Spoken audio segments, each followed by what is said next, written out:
Assalamualaikum warahmatullahi wabarakatuh.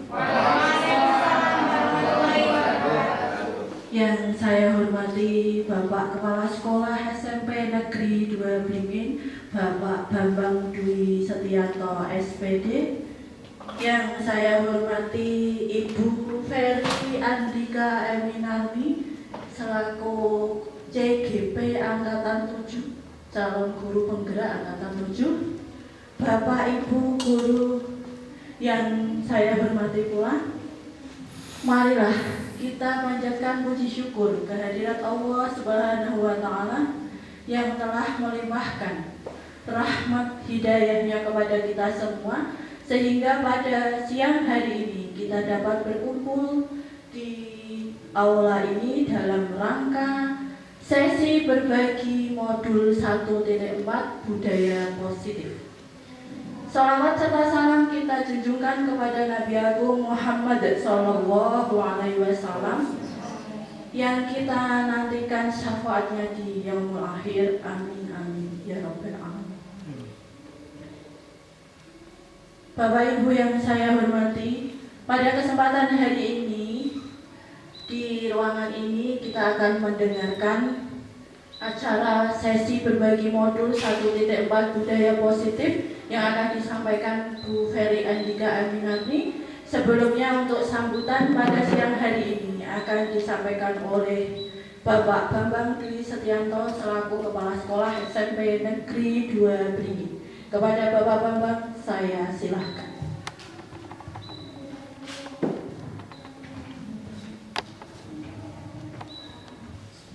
Assalamualaikum warahmatullahi wabarakatuh. Selamat siang, salam sejahtera untuk kita semua. Bapak Ibu yang saya hormati, wabil khusus kepada Ibu Ferry Andika Eminarni, Sarjana Pendidikan, selaku calon guru penggerak di angkatan yang ke-7 SMP Negeri 2 Beringin, Kabupaten Semarang. Alhamdulillah, puji syukur kita panjatkan kepada Allah Ta'ala, Tuhan Yang Maha Esa, karena atas limpahan rahmat dan hidayahnya kita semuanya masih diberikan kesempatan untuk bersama-sama bertemu, berkumpul di aula ini dalam rangka kegiatan workshop sesi berbagi modul 1.4 budaya positif. Bapak Ibu yang saya hormati, budaya positif di sekolah ini penting sekali. Karena apa? Budaya positif ini dimaknai dengan tradisi sekolah yang tumbuh dan berkembang sesuai dengan spirit dan nilai-nilai yang dianut di sekolah. Artinya bahwa budaya sekolah atau budaya positif yang ada di sekolah ini berisi kebiasaan-kebiasaan yang disepakati bersama untuk dijalankan dalam waktu yang lama. Jadi tidak bisa instan juga hari ini kita lakukan, atau hanya kegiatan ini hanya sekedar seremoni saja, tidak bisa. Tapi budaya positif ini harus dibangun bersama-sama seluruh warga sekolah, siswa dan guru, dan juga mungkin stakeholder yang lain untuk mewujudkan nilai-nilai atau keyakinan universal yang diterapkan di sekolah. Dan juga budaya positif di sekolah ini dalam penerapannya harus diperlukan tuntunan ataupun tauladan dari seorang guru. Sehingga mari kita awali kegiatan budaya positif yang ada di sekolah ini melalui kegiatan sesi berbagi ini. Meskipun secara keseluruhan kegiatan budaya positif yang ada di sekolah ini sudah sering kita laksanakan, dan budaya itu sudah mulai kita bentuk pada anak-anak kita, mulai budaya bersih, budaya salaman, budaya sapa, ataupun budaya-budaya yang lain.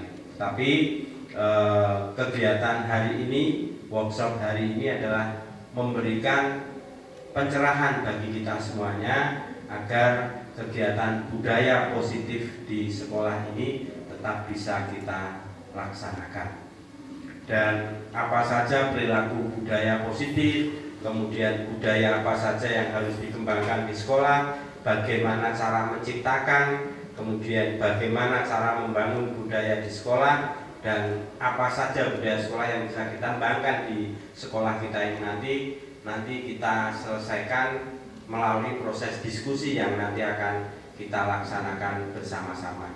Sehingga sekali lagi saya mengapresiasi sekali atas kegiatan workshop di hari ini yang dilaksanakan di sekolah ini oleh Bapak Ibu Guru dengan narasumber Bu Ferry Andika Eminanias Sarjana Pendidikan selaku calon guru penggerak angkatan 7 di SMP Negeri 2 Bingin. Untuk itu selamat saya ucapkan kepada Bu Ferry dan juga untuk Bapak Ibu semuanya. Selamat melaksanakan kegiatan workshop budaya positif di SMP Negeri 2 Bringin. Semoga berjalan lancar sesuai yang kita harapkan. Untuk itu dengan mengucap dengan bacaan basmalah bersama-sama, mari kita buka kegiatan siang hari ini. Bismillahirrahmanirrahim. Secara resmi kegiatan workshop sesi berbagi budaya positif di SMP Negeri 2 Bringin ini secara resmi saya buka. Terima kasih. Saya akhiri. Assalamualaikum warahmatullahi wabarakatuh. Waalaikumsalam warahmatullahi wabarakatuh.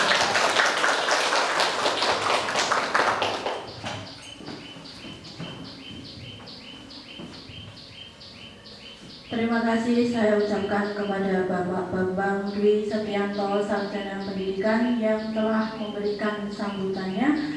Semoga sambutan dari beliau memotivasi diri kita agar menjadi lebih baik lagi. Bapak Ibu yang saya hormati, untuk acara pada siang hari ini yaitu workshop budaya positif akan saya wahanakan ke beliau Ibu Ferry Andika Eminanias Sarjana Pendidikan. Dari saya selaku pembawa acara di siang hari ini, bila ada kata yang salah atau sikap yang tidak baik, saya haturkan maaf yang sebesar-besarnya. Wabillahi taufiq wal hidayah. Wassalamualaikum warahmatullahi wabarakatuh. Waalaikumsalam. Kepada Ibu Ferry Andika Eminanias saya silahkan. Bismillahirrahmanirrahim. Assalamualaikum warahmatullahi wabarakatuh. Waalaikumsalam warahmatullahi wabarakatuh. Semangat pagi. Pagi. Luar biasa. Alhamdulillahirrahmanirrahim. Maaf saya berlapan seperti anak-anak biar semangat gitu ya. Alhamdulillahirrahmanirrahim. Tadi sudah disampaikan oleh Pak Bambang selaku kepala sekolah sudah membuka kegiatan pada siang hari ini. Saya selaku CGP Angkatan 7 di SMP Negeri 2 Bringin ini meminta akan berbagi sedikit materi atau ilmu yang saya dapat dari pelatihan saya di modul 1.4 yaitu budaya positif. Nah, sebelum kita masuk ke dalam kegiatan tersebut, maka kita harus punya yang namanya komitmen belajar. Komitmen belajar itu kita sepakati 1 jam ke depan kita harus bagaimana. Bapak Ibu, Pak Tom bisa mau gimana ke depannya? Agar siswa menjadi lebih baik. Lebih baik. Oke. Kita di sini maksudnya. Kita di sini. Jamnya sesuai berapa menit, berapa jam? 1 jam. Oke, terima kasih 1 jam ya. Komitmennya kita tulis 1 jam. Kemudian ada lagi, Bu Ita? Peserta harus aktif berpartisipasi dalam kegiatan. Oke, peserta harus aktif berpartisipasi. Ada 2. Satu lagi boleh? Apakah boleh smoking di sini?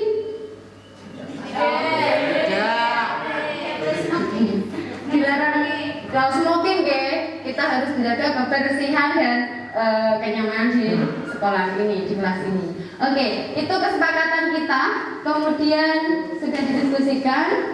Bapak Ibu, saya ingin mengajak Bapak Ibu untuk mendengarkan musik supaya kita lebih rileks, supaya kita lebih terafirmasi positif, supaya kita lebih bersemangat untuk melaksanakan kegiatan sesi berbagi budaya positif kali ini. Saya ingin Bapak Ibu untuk menundukkan kepala sejenak 3 menit untuk meresapi apa yang saya sampaikan di musik ini.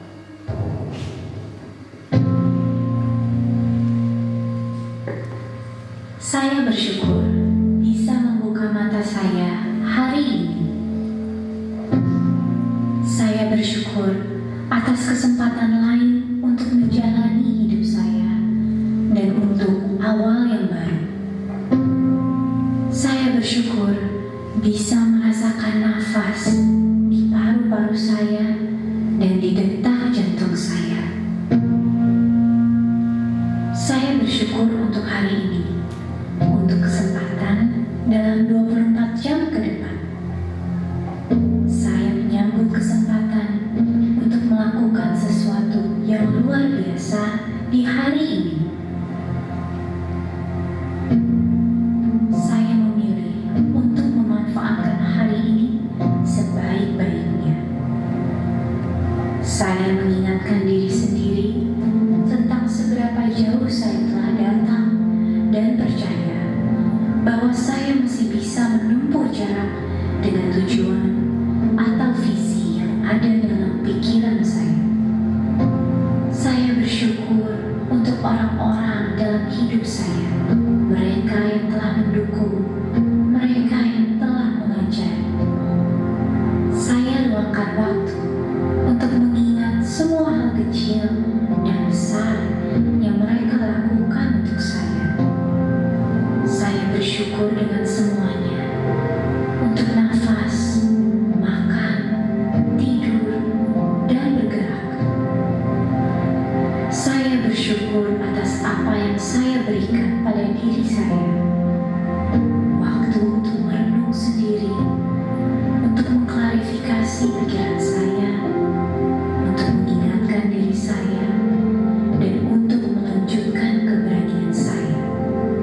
Saya harus melakukan apa yang terasa benar daripada mengikuti orang banyak, seimbang dalam mendengarkan orang lain dan mendengarkan diri sendiri, menyeimbangkan pemikiran rasional dan panduan intuisi. Saya berjanji pada diri sendiri untuk menggunakan waktu saya dengan baik, untuk menggunakan pikiran, perasaan, dan tindakan saya dengan baik, untuk bekerja mendapatkan yang terbaik yang saya bisa, untuk melanjutkan tujuan saya, untuk tetap kuat dan mengabaikan gangguan, untuk membiarkan hal-hal negatif lainnya lewat begitu saja.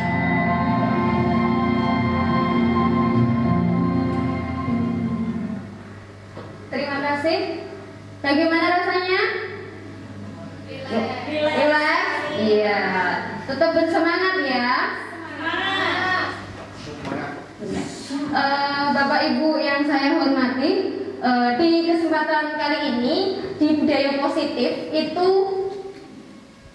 setelah kita mindfulness tadi di budaya positif kita akan mempelajari banyak hal. Nah, sebelum masuk ke sana kita akan mengetahui tujuan pembelajaran dari sesi ini. Tujuan pembelajarannya adalah seluruh guru SMP Negeri 2 Beringin dapat memahami dan menerapkan budaya positif di sekolah, seperti yang sudah disampaikan oleh Bapak Kepala Sekolah kita. Ini alurnya, saya lewati saja supaya cepat. Yang pertama adalah disiplin positif dan nilai-nilai kebajikan universal. Perubahan paradigma. Sekarang Bapak Ibu saya pengen jenengan saling dengan teman, jadi berpasang-pasangan. Perpasangan cuma duduknya ya, jangan tetangga, nggak usah tetangga. Wah, Pak Tam ini yang senang. Kemudian di situ satu teman mengepal tangannya. Bayangkan di situ ada sebuah benda berharga yang Anda miliki. Genggam satu orang.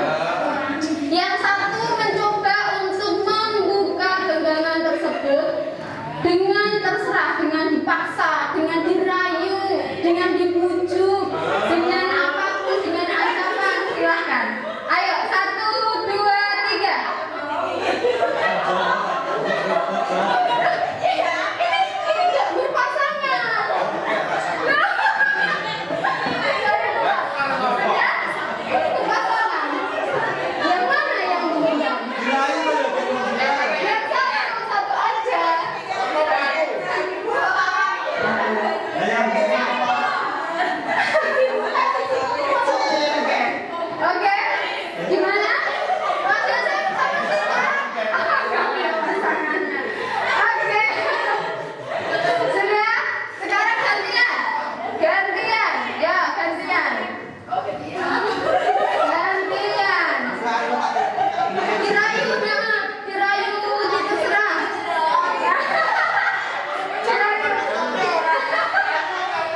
dengan sentuhan yang halus sehingga dia rela untuk bisa membuka.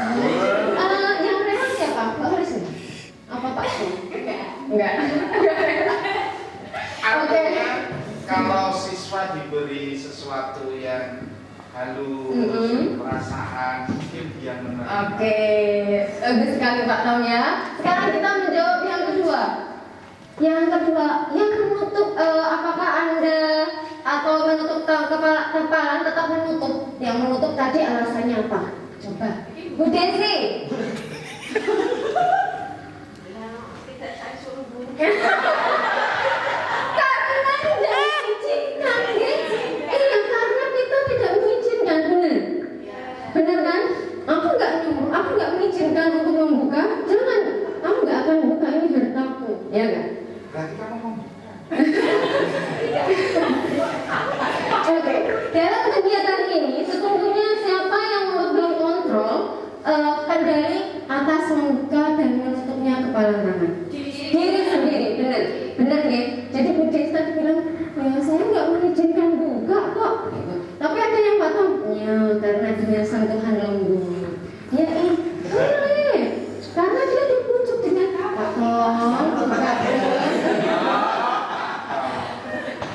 Iya, kemungkinan jawabannya sama tadi ya. Jadi pertanyaan itu yang pertama kemungkinan ada yang menutup, ada yang membuka. Di situ adalah yang menunjukkan bahwa itu adalah menunjukkan sikap siapa yang memegang kontrol, dan yang memegang kontrol atas diri kita adalah diri kita sendiri. Jadi di situ sudah jelas. Kita membuka tangan atau menutupnya itu tergantung pada diri kita masing-masing, sesuai dengan kebutuhan kita. Kalau kita bilang bahwa harta ini itu penting gawe rak dua kalau tak kayak kita, nggak akan dikasih kamu. Tapi kalau dipaksa orang kamu kasih, tak kasih. Karena apa? Kebutuhannya saya pengen ngasih. Dikasih cinta, gitu ya. Next ya. Nah, ada perubahan paradigma. Dulu kita itu mengikuti stimulus kontrol. Stimulus kontrol. Sekarang di pendidikan yang sekarang kita sudah ada perubahan teori yang namanya teori pilihan atau choices theory. Di situ kita dulu itu mikirnya ada ilusi, namanya ilusi. Ilusi bahwa guru itu selalu mengontrol murid. Itu sebuah ilusi paradigma. Jadi selama ini kita selalu merasa itu ilusi. Tahu kan ilusi? Di situ guru itu merasa mengontrol murid. Ilusi bahwa semua penguatan positif itu selalu bermanfaat, kayak penghargaan. Kemudian ilusi bahwa kritik dan membuat orang merasa bersalah itu dapat menguatkan karakter. Itu hanya ilusi. Kemudian ilusi bahwa orang dewasa memilih hak untuk memaksa. Nah, di sini penjelasannya adalah tampak bahwa guru itu tidak dapat mengontrol murid. Yang ada hanya anak itu, murid itu memperbolehkan dirinya untuk dikontrol. Kenapa? Karena dia merasa bahwa kontrol dari guru adalah sebuah kebutuhan dari dia. Jadi ada yang merasa mau sekolah ya udah ke sekolah itu ya udah sekolah, disuruh mengerjakan tugas dipaksa. Kenapa? Karena kita merasa dapat mengontrol murid, tapi sebenarnya adalah dia mengizinkan kita untuk mengontrol dia. Kemudian ilusi bahwa penguatan positif efektif dan bermanfaat. Di sini disampaikan yang tadi bahwa tidak semua penguatan positif itu efektif. Ada dampak negatifnya, gitu ya. Suatu saat anak akan sadar, dibujuk setiap hari itu suatu saat bisa sadar. Kemudian di sini orang kritik dapat membuat orang merasa bersalah adalah menguatkan karakter. Selama ini kita sering nyalahkan murid, sering membuat anak itu merasa bersalah dengan satu kata-kata kita atau tindakan kita. Padahal setelah kita mengikuti teori pilihan dari William Glasser, itu membuat anak menjadi memiliki identitas gagal, dan itu akan berdampak pada kehidupan kehidupan seterusnya. Jadi dia bukan identitas sukses yang kita berikan ternyata, tapi ternyata identitas gagal. Yang berikutnya adalah orang dewasa memiliki hak untuk memaksa. Bahkan di sini kita selama ini merasa seperti itu. Untuk jangka pendek mungkin bisa, tetapi untuk jangka panjang itu tidak akan efektif. Jadi itu hanya sebuah apa tadi? Ilusi. Pinter. Ini kita minum es teh. Bagaimana seseorang dapat berubah dari paradigma stimulus respon kepada pendekatan teori kontrol? Bila di sini disampaikan yang pertama, stimulus respon dan teori kontrol. Yang pertama kita mikir dulu adalah realitas atau kebutuhan semua siswa itu sama. Tetapi di kurikulum Merdeka jelas realitas kebutuhan itu berbeda. Jadi teori kontrol itu beda. Anak-anak itu nggak sama kebutuhannya. Kemudian semua orang melihat hal yang sama. Ternyata setiap orang memiliki gambaran yang berbeda.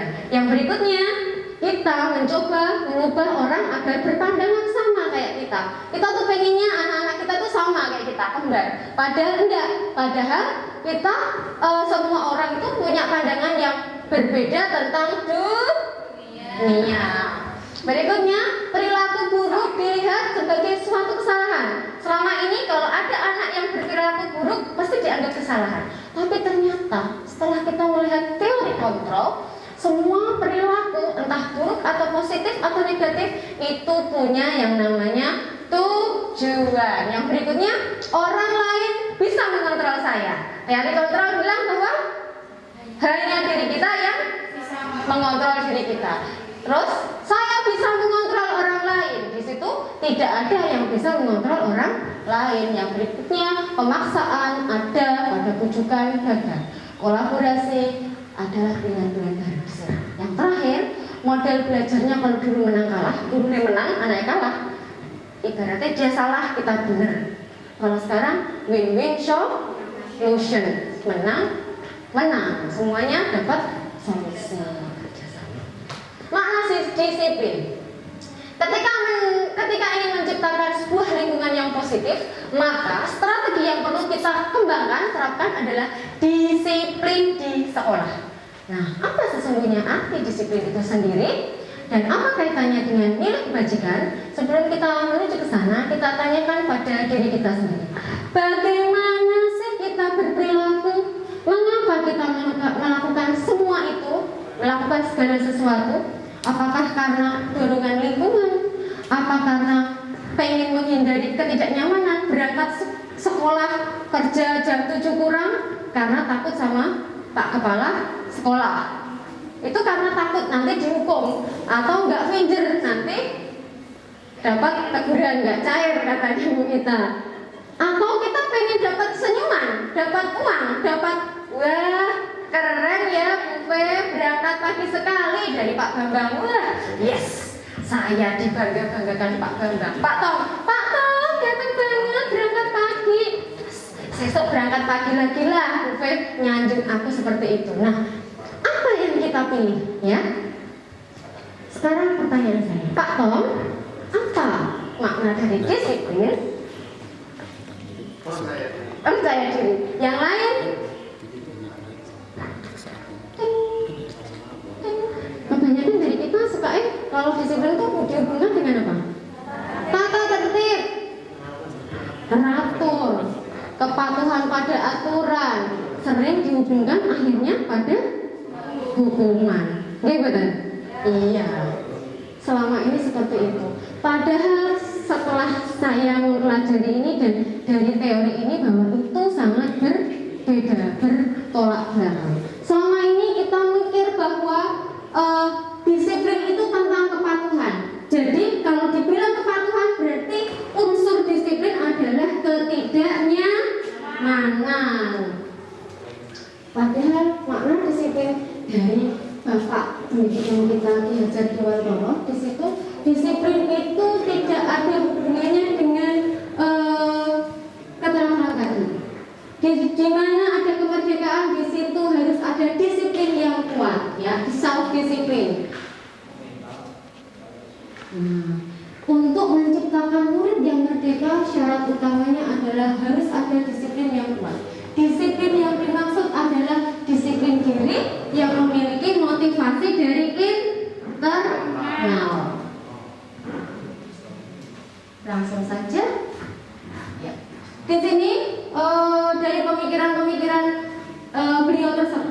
disiplin itu bisa dimaknai sebagai kata belajar. Disiplin itu belajar. Jadi bukan kata ketik itu tadi, ketidaknyamanan, tetapi proses untuk belajar itu tadi, itu disiplinnya ya. Seseorang yang memiliki disiplin diri berarti mereka bertanggung jawab atas apa yang dilakukannya. Kita melatih siswa untuk disiplin berarti bertanggung jawab, anak itu mampu bertanggung jawab terhadap apa yang dilakukannya karena mereka melaksanakan disiplin itu berdasarkan nilai-nilai kebajikan universal. Nanti terangkan di bagian tersebut.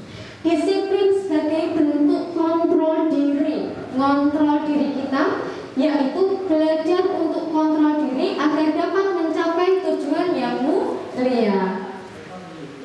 Nah, teman-teman atau bapak ibu guru yang saya hormati, nilai-nilai kebajikan dari awal semester Bu Alfi mungkin sudah menyampaikan, saya juga sudah sedikit-sedikit menyinggung ya. Di sini tujuan mulia dari disiplin positif adalah nilai-nilai atau prinsip-prinsip mulia yang dianut seseorang. Kita namakan nilai-nilai tersebut sebagai nilai-nilai kebajikan universal. Nilai-nilai kebajikan universal itu sebagai payung besar sikap dan perilaku kita, atau nilai merupakan fondasi kita untuk berperilaku. Jadi itu merupakan sebuah fondasi kita untuk berperilaku. Nilai-nilai kebajikan adalah sifat-sifat positif yang merupakan tujuan yang mulia yang ingin dicapai Setiap individu. Nilai-nilai kebajikan yang ada di sini yang kita sepakati itu apa? Profil pelajar Pancasila. Yang di kurikulum Merdeka itu profil pelajar Pancasila. Nah, ini ada beberapa lembaga atau kepercayaan di sini banyak sekali nilai-nilai kebajikan itu banyak sekali. Nilai-nilai kebajikan dari Risa profil pelajar Pancasila ada 6, dari Ibu ada banyak sekali itu, beriman dan bertakwa, mandiri, bernalar kritis. Hafal nggak lagunya? Belum. Oh, nyanyi dong. Tidak bisa. Sebelum saya masuk ke sana, nilai-nilai kebajikan Pak Tom, apakah sudah memahami? Dan tadi saya sudah sampaikan percaya diri. Nah, iya, itu salah satu nilai kebajikan. Okay? Jadi nilai kebajikan itu hal-hal yang positif yang ingin dicapai kita. Positif, bukan tidak nyaman, yang positif apapun itu. Sekarang kita masuk sesi yang kedua, yaitu tentang teori motivasi, hukuman DNA, penghargaan dan restitusi. Jangan ya itu ya. 3 motivasi perilaku manusia. Mari kita tanyakan pada diri kita, bagaimana kita berperilaku kayak tadi. Apakah kita berperilaku karena dorongan ingin dapat hadiah, atau takut sama pimpinan, takut dihukum, atau karena diri sendiri? Nah, banyak ya. Kita lihat di sini ternyata ada 3 motivasi perilaku manusia. Orang berperilaku itu ada 3. Yang pertama adalah untuk menghindari ketidaknyamanan atau hukuman. Siapa biasanya? Murid-murid kita sering seperti itu. Iya, masih nggih. Jadi mereka masih takut dihukum, Nah, itu adalah motivasi eksternal karena dia takut dihukum dari luar, eksternal. Tingkat terendah dari sebuah motivasi. Kemudian yang kedua adalah untuk mendapatkan imbalan atau penghargaan. Ini juga dari luar. Aku mau melakukan ini kalau dikasih beng-beng.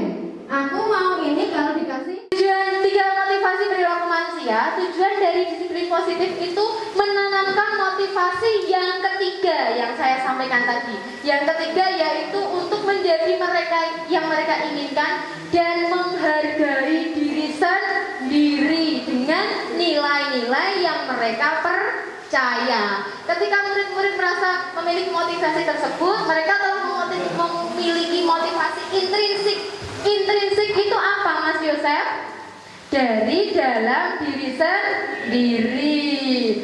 Dan itu akan berdampak jangka panjang karena sudah mengakar di dalam tubuhnya gitu ya. Tetap berperilaku baik, tetap menghargai orang itu bukan karena motivasi eksternal. Kemudian pertanyaannya, bagaimana cara kita sebagai guru untuk menanamkan disiplin positif ini kepada murid-murid kita? So, silahkan dijawab.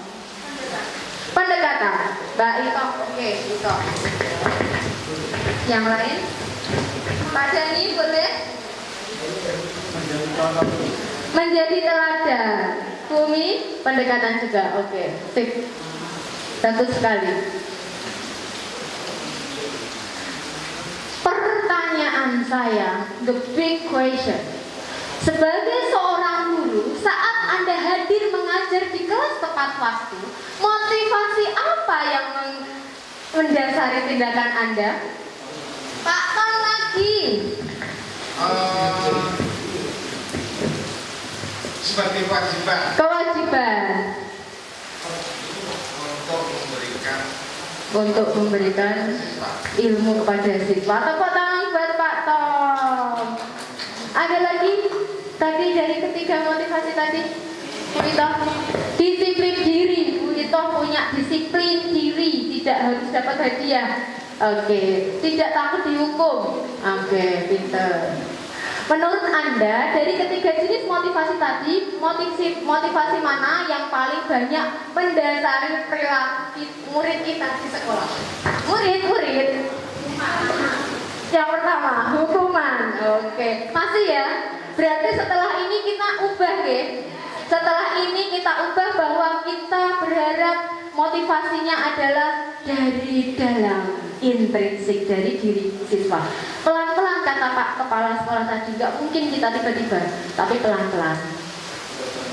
Hukuman, konsekuensi, dan restitusi. Baru kenal restitusi? Iya, baru kenal sekarang ya? Belum kenalan, ini belum kenalan, baru dikasih wajah saja. Nggak apa-apa. Menjalankan keyakinan kelas. Nanti setelah ini saya akan mengajak belajar tentang keyakinan kelas. Ketika menjalankan keyakinan kelas, bila terjadi pelanggaran, biasanya gimana? Kalau di kelas ada aturan? Iya dong, tentu ada yang terjadi, ya kan? Disanksi. Kita perlu tinjau ulang tindakan penegakan peraturan di kita selama ini. Selama ini kita harus ditinjau lagi. Umumnya tindakan kita berbentuk hukuman dan konsekuensi. Benar sekali Bumi. Dan di program disiplin positif ini kita dikenalkan dengan istilah restitusi. Iya, restitusi adalah apa? Proses menciptakan kondisi pada murid yang memperbaiki kesalahan mereka. Bayangkan, diperbaiki kesalahannya sehingga mereka dapat kembali kepada kelompoknya dengan karakter yang lebih kuat. Didandani motor, dandani jadi luwih apik. Ada pengertian lagi yaitu proses kolaboratif yang mengajarkan murid untuk mencari solusi untuk masalah mereka dan membantu murid berpikir tentang orang seperti apa yang mereka inginkan dan bagaimana mereka harus memperlakukan orang lain. Ya, ini ada perbedaannya, hukuman dan restitusi dan konsekuensi. Hukuman itu gimana? Apa? Pak Dani? Biasanya hukuman tidak terencana, mendadak, mak betunduk, mak jegagi. Apa ya? Sing gampang ya, tak kan apa ya? Gitu ya. Tidak ada rencana. Nomor 2 adalah murid tidak dilibatkan karena kita langsung punya ide sendiri. Mereka tidak diajak diskusi. Enaknya kita menghukum, dapat hukuman apa nak? Jarang, kita langsung menghukum. Yang berikutnya bersifat satu arah, hanya dari guru. The next one berupa fisik. Kadang kita menghukum fisik dia, murid disakiti oleh perbuatan ataupun kata-kata. Sedangkan konsekuensi adalah sudah direncanakan atau disepakati sebelumnya. Umumnya dibuat oleh guru dan murid sudah tahu, dia tahu konsekuensinya. Kalau dia terlambat, apa yang dia lakukan? Kalau dia memakai pakaian seperti ini, apa yang akan dia dapat konsekuensinya? Kemudian murid dibuat tetap tidak nyaman. Nggak mungkin nggak enak banget, uang telat 10 menit kok nggak dikasih konsekuensi. Pasti ada, cuman berbeda penanganannya. Kemudian berdasarkan data yang bisa diukur. Contohnya dia melakukan pelanggaran 3 kali, kita catat. Azril, kamu sudah 3 kali tidak mengumpulkan tugasnya Pak Dani. Terus kesepakatan kita apa gitu. Jadi ada rencana, sebelumnya sudah dilakukan kesepakatan. Supaya lebih memahami, yuk kita quiz. Bawa HP enggak? Oke dong, sip dong.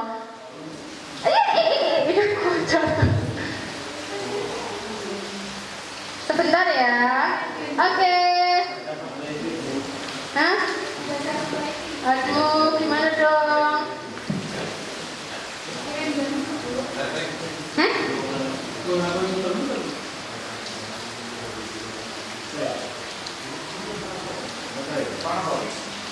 Masuk ke quizzes ya.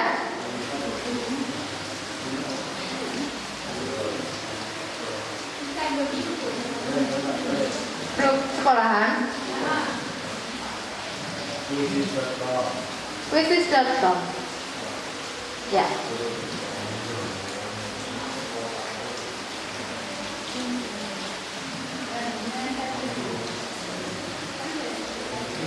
Rekod dulu ya bilangnya. Tampon?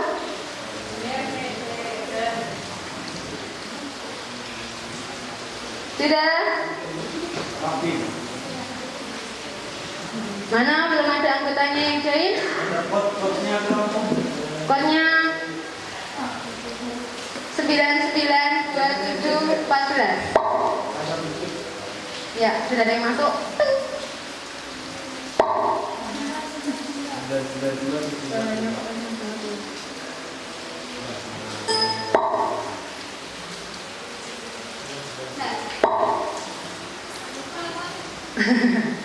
Ya, enggak apa-apa.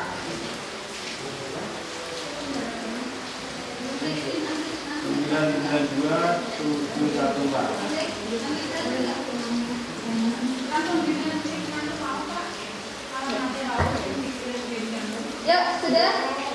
Ada 4 yang sudah join? Enggak kelihatan ya? 5. Jangan dikerjakan dulu ya. Biar saya beri 1. Ya, 7. Kodenya ini Pak Tom. 992714.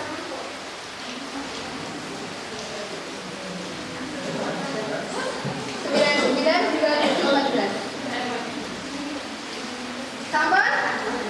Ya, kita mulai ya.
Jadi menurut Alfie Kohn, penghargaan itu hukuman yang berlaku sama dengan hukuman.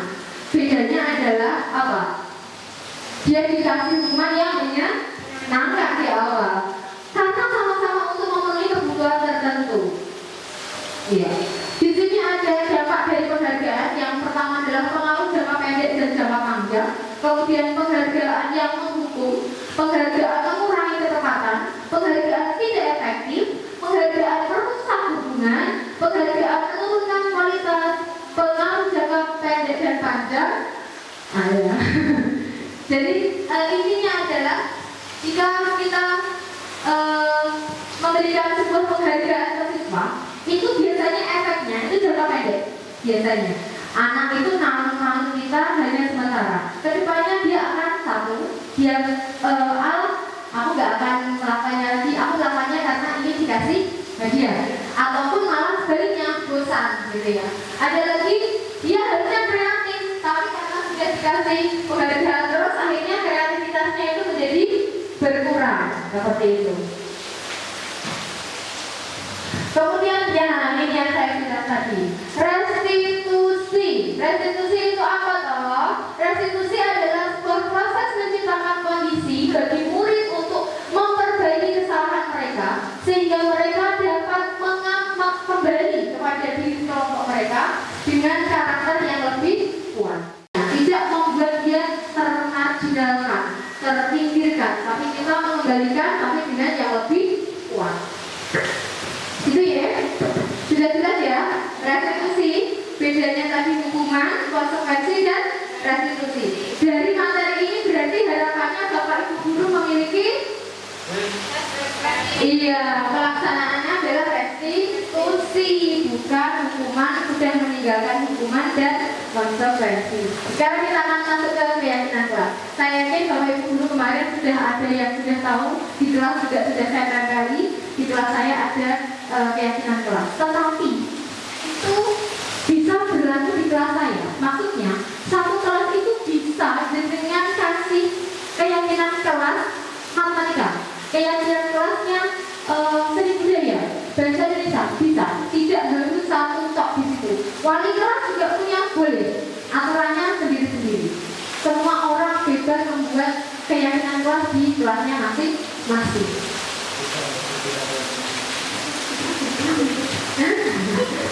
Mengapa keyakinan kelas? Mengapa tidak peraturan kelas? Ini yang sering saya sampaikan ke anak-anak. Kenapa sih keyakinan? Kenapa nggak peraturan? Kan kita sudah punya peraturan. Siapa lagi? Kayaknya ini Pak Tom lagi deh. Kenapa Pak Tom keyakinan dan peraturan? Kalau peraturan itu sifatnya nanti hukuman. Ya Pak Tom bagus. Sifatnya hukuman. Yang lain? Kalau keyakinan? Sifatnya nanti hasilnya Kesadaran. Jadi kesadaran. Dia sadar ya, bagus ya. Pak Tom hebat. Contoh kita ada peraturan naik motor itu harus pakai helm, gitu kan? Atau harus membawa helm? Maka dipakai di kepala, jangan di jangkau. Iya. Memakai helm. Kenapa harus memakai helm, Pak Tom? Ya, keamanan. Biar keamanan, keselamatan, benar. Kenapa harus pakai helm? Keselamatan, benar. Mengapa kita punya peraturan 5M saat pandemi COVID kemarin? Supaya tidak ke COVID. Nilainya apa berarti? Pengen selamat, gitu kan? Usaha kita salah satu. Benar sekali yang dijawab oleh kita dan Pak Tom. Nilai-nilai tersebut adalah pengen dapat sehat, pengen keselamatan. Nah, ini loh yang disebut keyakinan atau nilai-nilai kebajikan. Oh, begitu. Nilai-nilai kebajikan universal yang disepakati secara tersirat dan tersurat, lepas dari latar belakang ras, suku, bahasa ataupun apapun. Nah, keyakinan itu bersifat dari dalam diri karena kita yakin, oh helm mesti selamat. Kalau kita pergi kemana-mana pakai masker 5M itu insya Allah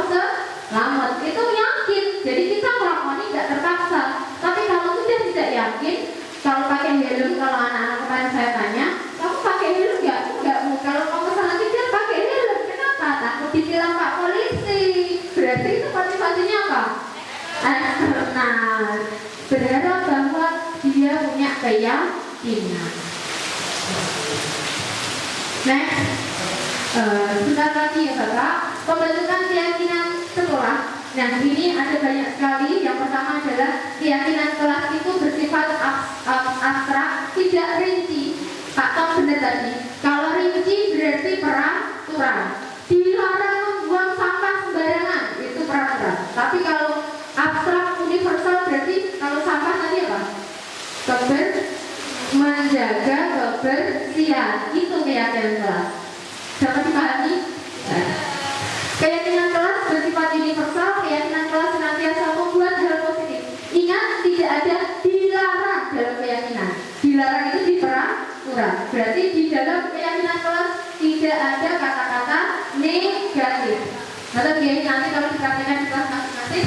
Kemudian keyakinan kelas sebenarnya tidak usah terlalu banyak poinnya. Yang penting dapat dipahami. Poinnya kemudian sebaiknya diterapkan di lingkungan tersebut sesuai anak itu pengen apa, diterapkan langsung di kelas itu. Kemudian semua warga berkontribusi, semua itu urun pendapat buat ke peraturannya itu. Kemudian bersedia meninjau kembali. Jadi keyakinan kelas nanti itu 3-7 poin saja. Titik lain warga kelas saling supaya kita pengennya tertib, mampu bertanggung jawab dalam tugas-tugasnya. Warga kelas saling menghormati, itu saja. Tapi membreakdown itu adalah satu poin besar dari peraturan-peraturan kecil yang tadi lebih rinci. Peraturan. Sekarang pertanyaannya, dilarang mengganggu teman, nilai kebajikan atau keyakinan apa? Dilarang mengganggu teman. Menghormati teman. Iya, benar sekali Wita. Dilarang menyimpan sampah di laci, Pak Tom apa? Kebersihan. Pintar, hebat Bu SMP Negeri 2 Beringin. Hadir 5 menit sebelum pelajaran dimulai, Pak Denny. Disiplin. Sudah sih? Menghargai orang lain. Dilarang mengambil barang teman tanpa izin Bu Sari. Gak amanah juga. Mengerjakan tugas yang diberikan oleh guru Bu Ana. Tanggung jawab. Dilarang merokok. Kesehatan. Udah penting ya. Nah itu namanya keyakinan kelas. Kalau sudah dapat ini, nanti kita kembangkan kalimatnya. Udah ini tambah kalimat, tambah subjek, tambah gitu ya. Prosedurnya seperti yang saya laksanakan kemarin adalah curhat pendapat, ngobrol, peraturan apa ya? Bikin peraturan. Kemudian mencatat masukan. Kalau saya tak tulis di post-it gitu, ditulis dia mau peraturan 10 terserah, tulis dia pengen apa. Kemudian disusun, ditempel di kertas, di satu kertas jadi satu. Kemudian kita tinjau, kita bantu mereka untuk kelompok-kelompoknya dari payung besar nilai kebajikan. Dari 30 tulisan itu nanti paling munculnya mau 4, 5, 6, maksimal 7 nilai kebajikan. Titik. Kemudian ditinjau lagi butirnya, gitu ya. Kemudian setelah selesai disetujui bersama. Gimana anak? Apakah kita bisa setuju? Disuruh membaca satu persatu dan disetujui bersama. Setelah itu belajar seperti yang kita laksanakan kemarin, ditandatangani supaya apa? Supaya mereka juga bertanggung jawab atas apa yang mereka yakini. Yang terakhir, ditempelkan di tempat yang mudah dilihat. Nah ini tadi yang kita pakai untuk kalau kita lagi restitusi tadi. Kamu ingat nggak keyakinan kelas kita? Itu kita bisa pakai. Jadi saat kita mau anak melanggar, kita pakai itu. Kamu ingat nggak keyakinan kelas kita apa? Kamu kan harus sopan, harus menghargai sesama. Kamu sama guru ya, itu bisa dipakai. Yang keempat, sedikit lagi nih Bapak Ibu, kebutuhan dasar manusia dan dunia berkualitas. dasar manusia. Setiap manusia memiliki kebutuhan dasar untuk melakukan segala sesuatu. Menurut teori pilihan, di sini ada bertahan hidup atau survival. Itu adalah kebutuhan biofisiologis, kesehatan, rumah, makanan, kemudian kasih sayang dan rasa diterima atau love and belongingness. Di situ kita belajar tentang bersifat psikologis, pengen diterima, hubungan koneksi dengan orang lain, disayang, di sekolah juga ya. Kemudian ada yang anak senangnya melanggar, suka yang melanggar, tapi ternyata dia nggak pernah mendapatkan kasih sayang. Setelah kita wawancara di rumah itu dia nggak punya bapak ibu nggak di rumah, dia suka caper, dan itu dia mungkin kebutuhan akan kasih sayangnya kurang, belum terpenuhi.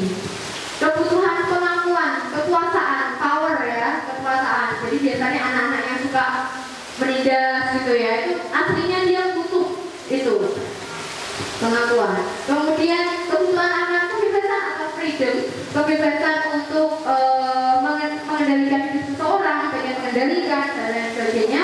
Yang terakhir, yang paling terakhir adalah kebutuhan akan ketenangan. Anak-anak itu biasanya di rumah nggak pernah main, di rumah nggak ada fasilitas, di sekolahan ada tangga, ada apa yang disebut Pak Tom, gazebo, nggak pernah lihat gazebo ini diinjek-injek pakai sepatu. Karena saking apa? Karena dia nggak mendapatkan kesenangan di rumah, di sekolahan dia merasa bahwa itu adalah sebuah permainan. Ya, sampai di sini Bapak dipahami. Nomor 5, restitusi 5 posisi kontrol. Saya sebut sedikit. Ya, posisi kontrol kita sebagai guru itu ada 5. Yang pertama adalah penghukum, itu paling rendah. Yang kedua adalah membuat orang merasa bersalah. Senangannya gawe orang merasa bersalah dengan omongannya. Yang ketiga adalah menjadi teman. Dulu tapi menjadi teman itu katanya baik, ternyata itu juga kurang baik. Yang berikutnya pemantau, sukanya gini, kamu melanggar tata tertib bagian ini, gitu ya. Itu pemantau. Dan yang terakhir, yang paling ideal, yang paling kita harapkan dari disiplin positif adalah posisi manajer. Ya, saya fokus sedikit. Nah, ini banyak sekali. Di situ dijelaskan identitas gagal. Kalau kita membuat identitas gagal itu kalau kita menerapkan penghukum dan membuat orang merasa bersalah, itu membuat anak jadi gagal. Tapi kalau kita sudah di posisi teman dan pemantau, maka itu identitas berhasil atau sukses. Tapi masih dalam kontrol dari luar karena peraturan. Dan yang paling bagus adalah manajer, kontrol dari dalam diri atau diri sendiri. Di situ banyak sekali hasilnya apa? Menguatkan diri. Kemudian kalau pemantau suka diawasi. Kalau teman biasanya ketergantungan. Sok teman, hey bro, tidak banget kalau mereka itu juga nggak kurang. Kemudian kalau membuat orang merasa bersalah, suka membuat orang itu jadi mudah berbohong. Yang terakhir suka menyalahkan diri sendiri. Pertanyaan lagi. 1. Saya kecewa sekali dengan kamu. Kalau ada kata-kata itu berarti dia dalam posisi apa? Membuat orang merasa bersalah. Pintar.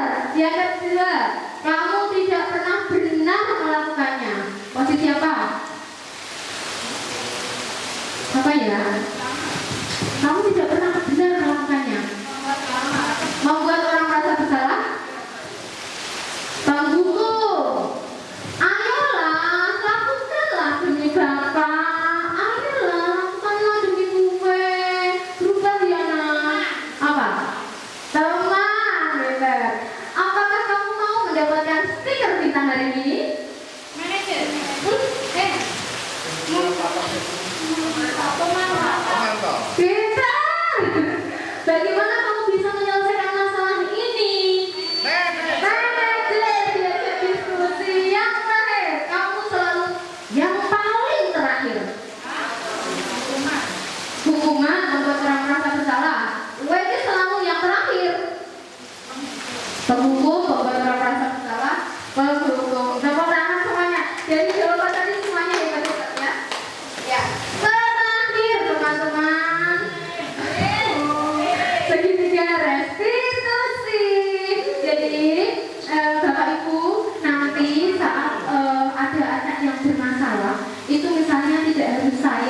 benar dalam seperti konseling, tetapi Bapak Ibu juga dapat menerapkan segitiga restitusi.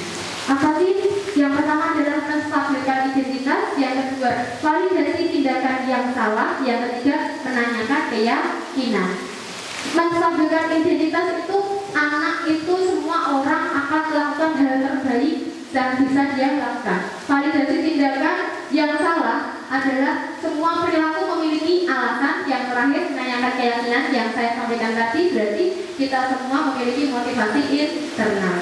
Ketika strategi tersebut direpresentasikan dalam tiga restitusi, maka kita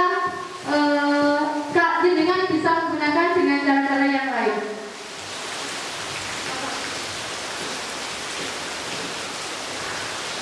Segitiga restitusi tadi sudah tahu ya, proses dialog yang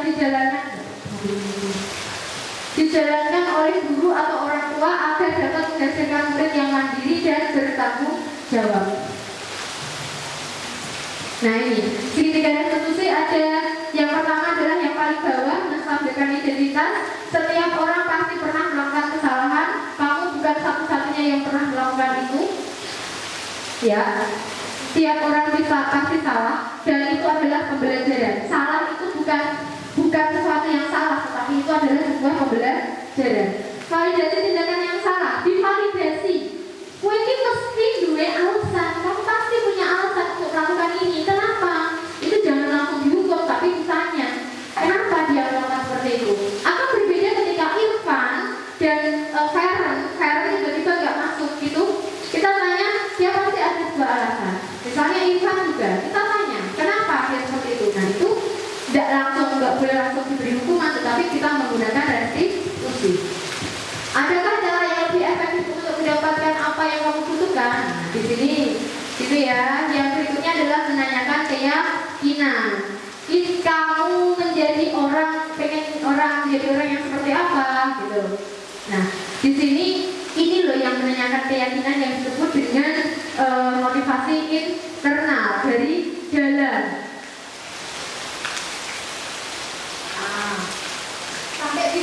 Sampai di sini sebelum saya akhiri, saya ingin menunjukkan yang saya lakukan kemarin. Jadi Bapak Ibu guru nanti bisa mencoba seperti itu, oke? Nggak ada musiknya. Itu penerapan yang saya bacakan tadi. Saya melakukannya pertama itu curah pendapat, ngobrol, terus dikasih kertas, kemudian menuliskan di depan, tempel satu-satu, kemudian setelah itu kita validasi, ya, kalimat yang negatif dan positif, kemudian menuliskan tujuan keyakinannya itu seperti apa. Kemudian anak yang disuruh menuliskan hanya 3-7 butir saja, kemudian meninjau kembali dan akhirnya ditandatangani bersama, ya, kemudian dibaca bersama-sama, ditempelkan di kelas seperti itu. Kemudian ini kelas 9 juga ada. Dari kelas saya 6 kelas sudah saya laksanakan semuanya. Bapak Ibu nanti bisa bertanya ke anak-anak juga metodenya seperti apa. Itu saya laksanakan dialog dulu awalnya. Kemudian anak-anak dibagi kertas dan mereka beramai-ramai menempelkan di depan. Kemudian kita validasi bersama tindakannya. Nah, setelah itu kita ambil keyakinan kelasnya yang mana, gitu kan? Kita kelompok-kelompokkan jadi satu payung besar. Kemudian dituliskan butir keyakinannya, dijadikan satu kalimat. Kemudian yang terakhir ditinjau, disetujui, setuju, terus ditandatangani, terus ditempelkan di kelas. Seperti itu. Kemudian yang terakhir, saya ingin menunjukkan satu saja sekali ya.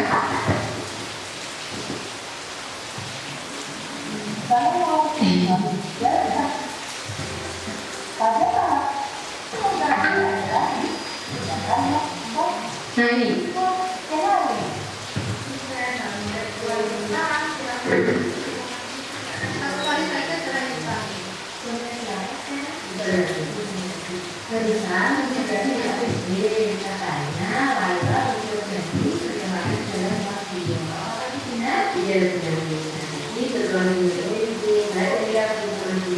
Kenapa bisa dengan oleh?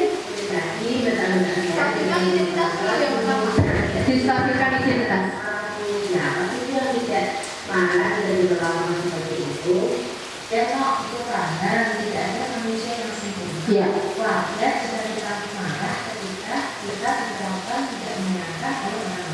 Ya kan Bu.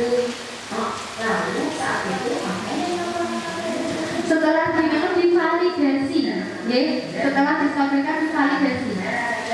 terus saya dapat aja.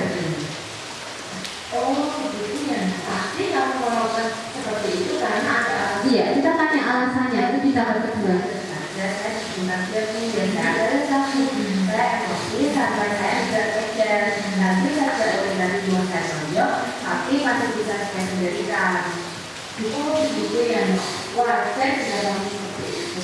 Kamu ingin mempertahankan diri. Tidak seperti itu. Kamu sudah lebih bagus karena kamu dapat mempertahankan diri. Tidak sampai menonjok si Ulin. Ya Bu, karena saya tadi tidak benar Bu.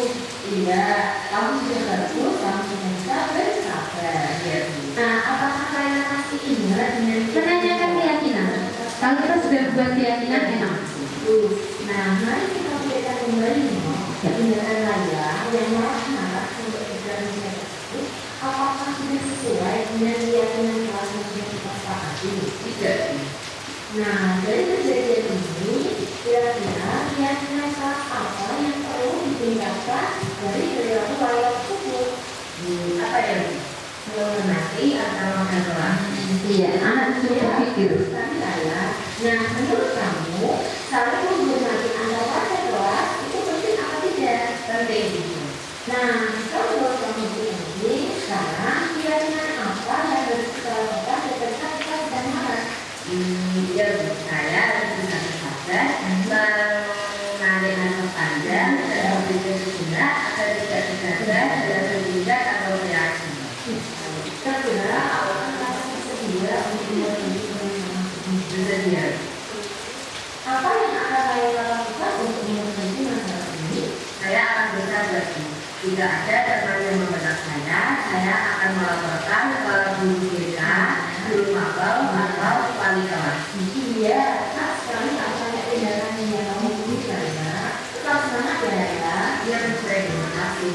Iya, sama-sama. Sekarang warga bekerja lebih baik. Ya kan, saya kembali ke kelas. Jadi saya ada di kerja. Iya, terima kasih Bule. Kami bilang satu lagi biar enak nih. Akhir ini ya. Ini kami bukan anak bermasalah ya, jadi saya mengambil yang tidak bermasalah. Kalau bermasalah nanti penanganannya lebih panjang lagi. Riana.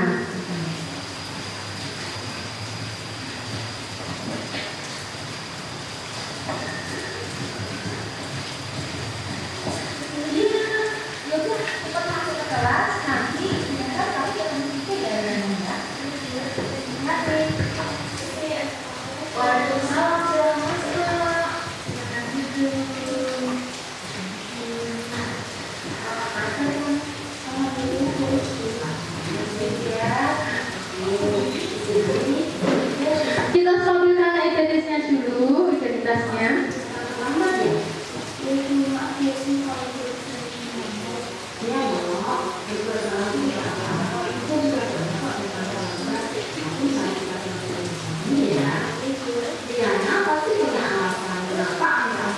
Validasi tindakan. Kita tanya alasannya.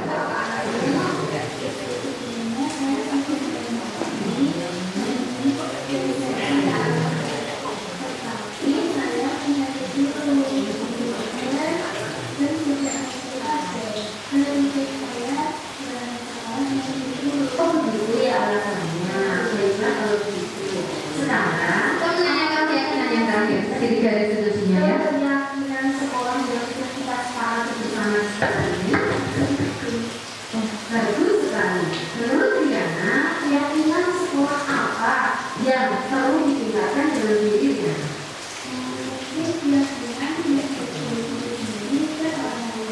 Iya, setuju sekali. Nah, apakah hanya ini keyakinan sekolah tersebut, yaitu saling menghormati dan menghargai diri dan menghargai orang lain? Alhamdulillah. Apakah yang sedia untuk memperbaiki masalah ini? Lagi, terus bagaimana Diana akan memperbaiki permasalahan sekolah ini? Cantik kai. Cantik kai. Tekan dulu ya. Nah, jika kembali main HP setelah bersiap mau berangkat sekolah, apakah ada keluarga yang bisa membantu yang aku mengingatkan di rumah? Itu saya bisa. Oke, baik nak. Kira-kira akan dimulai kapan rencana yang kamu buat tadi untuk mengatasi permasalahan keterlambatan itu nak? Besok pagi itu akan segera saya lakukan. Baik, jadi setelah WH bersiap Pendapat terlebih dahulu. Otomatis kita harus membuat yang namanya peraturan atau kesepakatan kelas dulu sebelum masuk ke keyakinan kelas. Jadi anak-anak itu breakdownnya itu seperti apa? Jadi ada peraturannya. Selama ini kan kita nggak ada peraturan kelas kecuali kelas tersebut sudah punya peraturan. Jadi kan biasanya seperti itu. Jadi membuat peraturan kelas dulu yang semuanya usul ataupun dari poskim tadi semua usul kita fasilitasi untuk ya ini maksudnya apa seperti itu. Jadi sebelum masuk ke keyakinan kita arahkan anak terlebih dahulu, kita ikuti alurnya sampai di tahap pembuatan keyakinan kelas. Sampai di situ bisa dibagi kita. Terima kasih. Terakhir ada lagi yang bertanya sebelum saya tutup? Dalam proses tindakan video tadi, Iya. Anak langkah pertama yang harus dilakukan adalah menstabilkan identitas. Iya. Yang kedua adalah validasi tindakan. Iya. Yang ketiga menanyakan keyakinan. Iya. Yang keempat menanyakan Udah 3 saja Pak, sedikit. keyakinan saja ya. Iya. Nanti tidak ada lanjutannya ya. Tidak ada. Berarti cuma sampai langkah 3 nih. Iya, benar sekali. Terus tindakan terakhir dari itu apa Bu? Tindakan terakhir, jadi kita itu memberikan sebagai guru yang terakhir kita jadi apa tadi? Manajer ya Pak Tom. Kita sebagai guru manajer, kita manage, kita membantu anak itu mencari solusinya sendiri. Kita membantu anak itu bertanggung jawab atas dirinya sendiri. Jadi kita selalu berdialog. Setelah dia mendapatkan pencerahan, insight atau motivasi di dalam diri dia menemukan, oh berarti aku harus buat alarm dong Bu. Oh aku harus seperti ini dong Bu. Itu sadar. Dan setelah sadar kita kuatkan. Gitu. Kita kuatkan. Kalau yang dari saya tadi sampai tahap membuat rencana. Tapi Pak, tetap tindakan tersebut kayak keyakinan kelas itu harus apa? Dievaluasi terus. Kita nggak boleh lepas tiba-tiba dilepas. Nggak bisa. Jadi memang kita harus pantau. Kan kita manajer, oke? Sampai di sini? Paham? Sudah? Oke, terima kasih. Alhamdulillahirobbilalamin. Saya Mbak Minarni, CGP Angkatan 7 SMP Negeri 2 Beringin Kabupaten Semarang. Berterima kasih, mengucapkan terima kasih kepada Bapak Ibu Guru SMP Negeri 2 Beringin yang bersedia mengikuti kegiatan sesi berbagi saya di positif. Semoga kedepannya kita dapat memahami dan dapat menerapkan keyakinan kelas khususnya dari segitiga restitusi di kelas kita masing-masing. Untuk menutup, saya tutup langsung. Kita baca kalimat tahmid bersama-sama. Alhamdulillahirabbil alamin. Sahiri wassalamualaikum warahmatullahi wabarakatuh. Waalaikumsalam.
kelas 7A.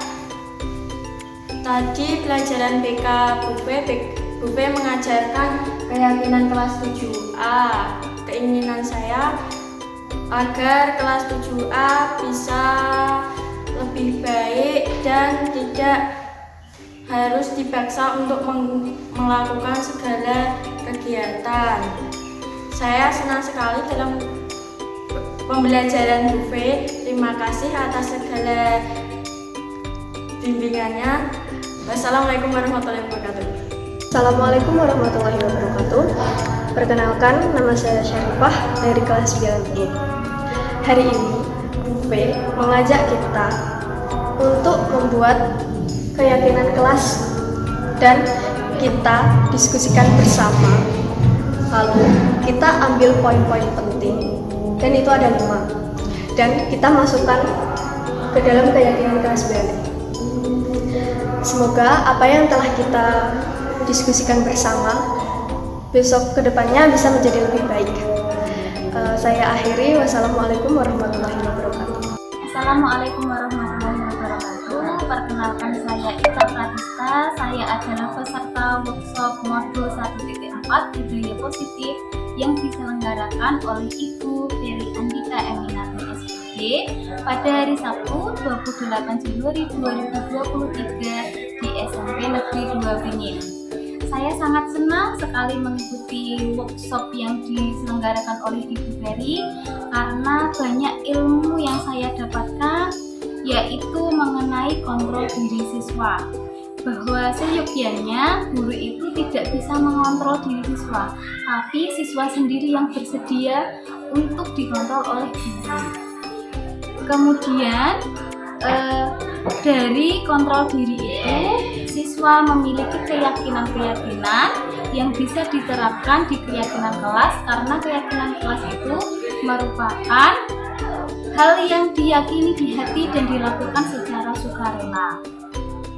Nah, selama ini ternyata saya juga kurang tepat memposisikan diri saya sebagai pengajar kepada peserta didik atau kepada murid-murid di sekolah, karena saya memposisikan diri saya sebagai teman atau bahkan sebagai penghukum. Nah, ternyata dari materi Bu Ferry kemarin posisi ini kurang tepat. Yang tepat, yang baik adalah menjadi seorang manajer bagi siswa.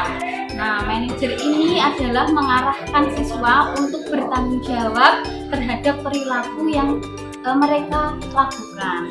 Nah, dari materi kemarin saya juga memahami bahwa untuk menyelesaikan masalah siswa, kita bisa menggunakan segitiga restitusi, yaitu di mana kita tidak boleh langsung memberikan konsekuensi kepada siswa kalau siswa melakukan kesalahan, tetapi kita bisa mengajak siswa untuk menyadari apa yang mereka lakukan itu salah, kemudian mereka berpikir sebaiknya melakukan bagaimana, lalu kita mengarahkannya. Seperti itu supaya siswa bisa bertanggung jawab atas apa yang mereka lakukan. Demikian dari saya, terima kasih Ibu Ferry atas ilmunya yang disampaikan. Semoga bisa bermanfaat untuk sekolah ini. Sukses untuk Bu Ferry, Esperida bergerak. Wassalamualaikum warahmatullahi wabarakatuh.